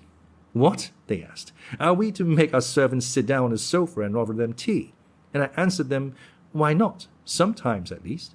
Everyone laughed. Their question was frivolous and my answer was not clear, but the thought in it was to some extent right. Of prayer, of love, and of contact with other worlds. Young man, be not forgetful of prayer. Every time you pray, if your prayer is sincere, there will be new feeling and new meaning in it, which will give you fresh courage, and you will understand that prayer is an education. Remember too, every day, and whenever you can, repeat to yourself, Lord, have mercy on all who appear before thee today. For every hour and every moment thousands of men leave life on this earth, and their souls appear before God. And how many of them depart in solitude, unknown, sad, dejected that no one mourns for them or even knows whether they have lived or not. And behold, from the other end of the earth perhaps, your prayer for the rest will rise up to God, though you knew them not, nor they you. How touching it must be to a soul standing in dread before the Lord to feel at that instant that, for him too, there is one to pray, that there is a fellow creature left on earth to love him too. And God will look on you both more graciously. For if you have had so much pity on him, how much will he have pity who is infinitely more loving and merciful than you? And he will forgive him for your sake. Brothers, have no fear of man's sin. Love a man even in his sin, for that is the semblance of divine love and is the highest love on earth. Love all God's creation, the whole and every grain of sand in it. Love every leaf, every ray of God's light. Love the animals, love the plants, love everything. If you love everything, you will perceive the divine mystery in things. Once you perceive it, you will begin to comprehend it better every day, and you will come at last to love the whole world with an all-embracing love. Love the animals. God has given them the rudiments of thought and joy untroubled. Do not trouble it. Don't harass them. Don't deprive them of their happiness. Don't work against God's intent. Man, do not pride yourself on superiority to the animals. They are without sin, and you, with your greatness, defile the earth by your appearance on it, and leave the traces of your foulness after you. Alas, it is true of almost every one of us. Love children especially, for they too are sinners like the angels. They live to soften and purify our hearts and as it were to guide us. Woe to him who offends a child. Father Anfi taught me to love children. The kind, silent man used often on our wanderings to spend the farthings given us on sweets and cakes for the children. He could not pass by a child without emotion. That's the nature of the man. At some thoughts one stands perplexed. especially at the sight of man's sin, and wonders whether one should use force or humble love. Always decide to use humble love. If you resolve on that once for all, you may subdue the whole world. Loving humility is marvelously strong, the strongest of all things, and there is nothing else like it. Every day and every hour, every minute, walk round yourself and watch yourself, and see that your image is a seemly one. You pass by a little child, you pass by, spiteful, with ugly words, with wrathful heart. You may not have noticed the child, but he has seen you, and your image, unseemly and ignoble, may remain in his defenseless heart. You don't know it, but you may have sown an evil seed in him, and it may grow, and all because you were not careful before the child, because you did not foster in yourself a careful, actively benevolent love. Brothers, love is a teacher, but one must know how to acquire it, for it is hard to acquire. It is dearly bought. It is won slowly by long labor. For we must love not only occasionally, for a moment, but forever. Everyone can love occasionally. Even the wicked can. My brother asked the birds to forgive him. That sounds senseless, but it is right. For all is like an ocean. All is flowing and blending. A touch in one place sets up movement at the other end of the earth. It may be senseless to beg forgiveness of the birds, but birds would be happier at your side. A little happier anyway. And children and all animals, if you were nobler than you are now. It's all like an ocean, I tell you. Then you would pray to the birds too, consumed by an all-embracing love, in a sort of transport, and pray that they too will forgive you your sin. Treasure this ecstasy, however senseless it may seem to men. My friends, pray to God for gladness. Be glad as children, as the birds of heaven, and let not the sin of men confound you in your doings. Fear not that it will wear away your work and hinder its being accomplished. Do not say, sin is mighty, wickedness is mighty, evil environment is mighty, and we are lonely and helpless, and evil environment is wearing us away and hindering our good work from being done. Fly from that dejection, children. There is only one means of salvation. Then take yourself and make yourself responsible for all men's sins. That is the truth, you know, friends. For as soon as you sincerely make yourself responsible for everything and for all men, you will see at once that it is really so, and that you are to blame for everyone and for all things. But throwing your own indolence and impotence on others, you will end by sharing the pride of Satan and murmuring against God. Of the pride of Satan, what I think is this. It is hard for us on earth to comprehend it, and therefore it is so easy to fall into error and to share it, even imagining that we are doing something grand and fine. Indeed, many of the strongest feelings and movements of our nature we cannot comprehend on earth. Let not that be a stumbling block, and think not that it may serve as a justification to you for anything. For the eternal judge asks of you what you can comprehend and not what you cannot. You will know that yourself hereafter, for you will behold all things truly then, and will not dispute them.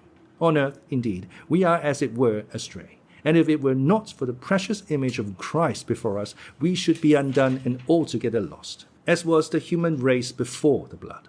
Much on earth is hidden from us, but to make up for that we have been given a precious mystic sense of our living bond with the other world, with the higher heavenly world, and the roots of our thoughts and feelings are not here but in other worlds. That is why the philosophers say that we cannot apprehend the reality of things on earth.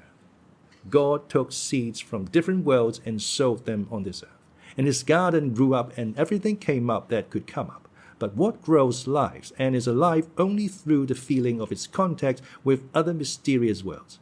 If that feeling grows weak or is destroyed in you, the heavenly growth will die away in you.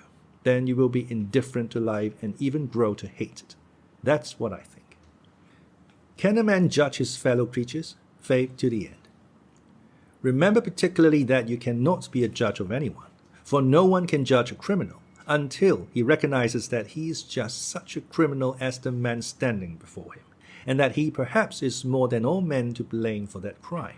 When he understands that, he will be able to be a judge. Though that sounds absurd, it is true. If I had been righteous myself, perhaps there would have been no criminal standing before me. If you can take upon yourself the crime of the criminal your heart is judging, take it at once, suffer for him yourself, and let him go without reproach. And even if the law itself makes you his judge, act in the same spirit so far as possible, for he will go away and condemn himself more bitterly than you have done, if, after your kiss, he goes away untouched, mocking at you, do not let that be a stumbling block to you. It shows his time has not yet come, but it will come in due course. And if it come not, no matter. If not he, then another in his place will understand and suffer, and judge and condemn himself, and the truth will be fulfilled. Believe that. Believe it without doubt, for in that lies all the hope and faith of the saints. Work without ceasing. If you remember in the night as you go to sleep, I have not done what I ought to have done. Rise up at once and do it. If the people around you are spiteful and callous and will not hear you, fall down before them and beg their forgiveness. For in truth you are to blame for their not wanting to hear you. And if you cannot speak to them in their bitterness, serve them in silence and in humility, never losing hope. And if all men abandon you and even drive you away by force, then when you are left alone, fall on the earth and kiss it. Water it with your tears, and it will bring forth fruit, even though no one has seen or heard you in your solitude. Believe it to the end. Even if all men went astray and you were left the only one faithful, bring your offering even then and praise God in your loneliness. And if two of you are gathered together, then there is a whole world, a world of living love. Embrace each other tenderly and praise God. For if only in you too his truth has been fulfilled. If you sin yourself and grieve even unto death for your sins or for your sudden sin, then rejoice for others. Rejoice for the righteous man. Rejoice that if you have sinned, he is righteous and has not sinned. If the evil doing of men moves you to indignation and overwhelming distress, even to a desire for vengeance on the evildoers, shun above all things that feeling. Go at once and seek suffering for yourself, as though you were yourself guilty of that wrong. Accept that suffering and bear it, and your heart will find comfort, and you will understand that you too are guilty. For you might have been a light to the evildoers, even as the one-man sinners, and you were not a light to them. If you had been a light, you would have lightened the path for others too, and the evildoer might perhaps have been saved by your light from his sin. And even though your light was shining, yet you see men were not saved by it. Hold firm and doubt not the power of the heavenly light. Believe that if they were not saved, they will be saved hereafter. And if they are not saved hereafter, then their sons will be saved. For your light will not die even when you are dead. The righteous man departs, but his light remains. Men are always saved after the death of the deliverer. Men reject the prophets and slay them, but they love the martyrs and honor those whom they have slain. You are working for the whole. You are acting for the future. Seek no reward, for great is your reward on this earth. The spiritual joy which is only vouchsafed to the righteous man. Fear not the great nor the mighty, but be wise and ever serene. Know the measure, know the times, study that. When you are left alone, pray. Love to throw yourself on the earth and kiss it. Kiss the earth and love it with an unceasing, consuming love. Love all men, love everything. Seek that rapture and ecstasy. Water the earth with the tears of your joy and love those tears. Don't be ashamed of that ecstasy. Prize it, for it is a gift of God and a great one. It is not given to many, but only to the elect. Of hell and hellfire, a mystic reflection. Fathers and teachers, I ponder, what is hell? I maintain that it is the suffering of being unable to love. Once in infinite existence, immeasurable in time and space, a spiritual creature was given on his coming to earth the power of saying, I am and I love. Once, only once, there was given him a moment of active living love, and for that was earthly life given him, and with it times and seasons. And that happy creature rejected the priceless gift, prized it and loved it not, scorned it and remained callous. Such a one, having left the earth, sees Abraham's bosom and talks with Abraham, as we are told in the parable of the rich man and Lazarus, and beholds heaven and can go up to the Lord. But that is just his torment, to rise up to the Lord without ever having loved, to be brought close to those who have loved when he has despised their love. For he sees clearly and says to himself, now I have understanding, and though I now thirst to love, there will be nothing great, no sacrifice in my love, for my earthly life is over. And Abraham will not come even with a drop of living water to cool the fiery thirst of spiritual love which burns in me now, though I despised it on earth. There is no more life for me and will be no more time. Even though I would gladly give my life for others, it can never be, for that life is past which can be sacrificed for love. And now there is a gulf fixed between that life and this existence. They talk of hellfire in a material sense. I don't go into that mystery and I shun it. But I think if there were fire in material sense, they would be glad of it. For I imagine that in material agony, their still greater spiritual agony would be forgotten for a moment. Moreover, that spiritual agony cannot be taken from them, for that suffering is not external but within them. And if it could be taken from them, I think it would be bitterer still for the unhappy creatures. For even if the righteous in paradise forgave them, beholding their torments, and called them up to heaven in their infinite love, they would only multiply their torments, for they would arouse in them still more keenly a flaming thirst for responsive, active, and grateful love which is now impossible. In the timidity of my heart, I imagine, however, that the very recognition of this impossibility would serve at last to console them. For accepting the love of the righteous together with the impossibility of repaying it, by this submissiveness and the effect of this humility, they will attain at last, as it were, to a certain semblance of that active love which they scorned in life, to something like its outward expression. I am sorry, friends and brothers, that I cannot express this clearly. But woe to those who have slain themselves on earth, woe to the suicides. I believe that there can be none more miserable than they. They tell us that it is a sin to pray for them, and outwardly the Church, as it were, renounces them. But in my secret heart I believe that we may pray even for them. Love can never be an offense to Christ. For such as those I have prayed inwardly all my life. I confess it, fathers and teachers, and even now I pray for them every day. Oh, there are some who remain proud and fierce even in hell. In spite of their certain knowledge and contemplation of the absolute truth, there are some fearful ones who have given themselves over to Satan and his proud spirit entirely.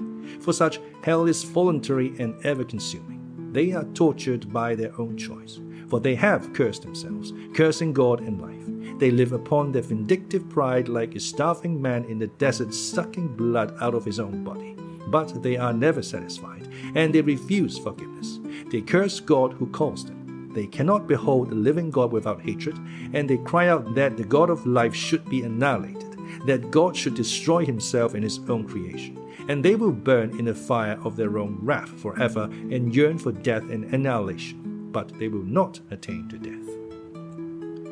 Here Alexei Fyodorovich Karamazov's manuscript ends. I repeat, it is incomplete and fragmentary.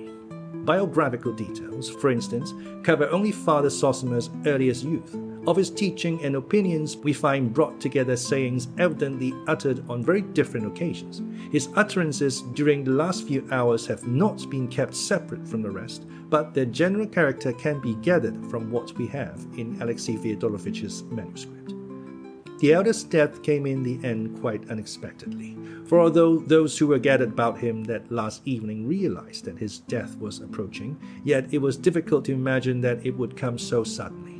On the contrary, his friends, as I observed already, seeing him that night apparently so cheerful and talkative, were convinced that there was at least a temporary change for the better in his condition.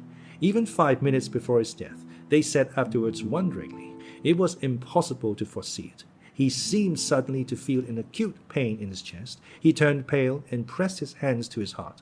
All rose from their seats and hastened to him.